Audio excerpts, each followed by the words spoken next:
It's a given most of the time that for certain professionals, I mean, when I started working privately, I created a group of professionals like me where we would sit, supervise each other and support each other.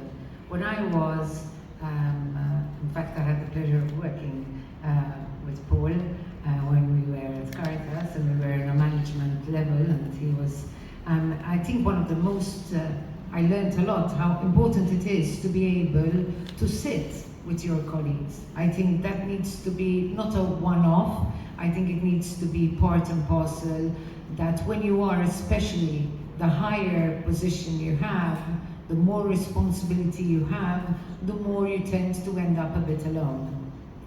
And it is something I experienced whenever I was in a top position, and it's something that I had to learn and understand. How do I help myself to be able to not have, like you said, the ripple effect?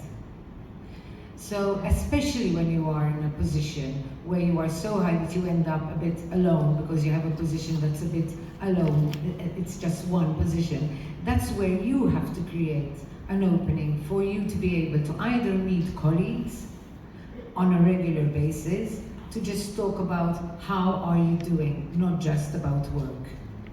There needs to be a system, because it is not possible, and even as professionals on a clinical level, we have to do it. We have to go to supervision. We have to sit and support each other, because there is no way you can do this unless you receive. You do not give unless you're capable of receiving. Okay, so that is really something that needs to be introduced immediately if it is not happening right now with anybody in a very responsible position.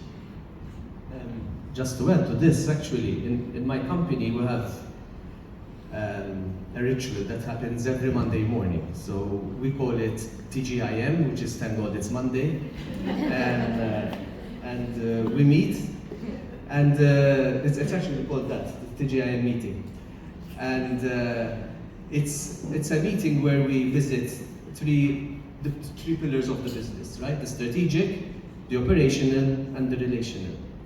And to make sure that we don't forget about the relational, because that seems to be the one that is the hardest sometimes, we start with that. And so we do a check-in. We all talk about how we're feeling emotionally, okay, how we started the day, what issues we have, where there's anything we need to iron out relationally in the team, you know, like, usually I get it because I would have forgotten to do something, so,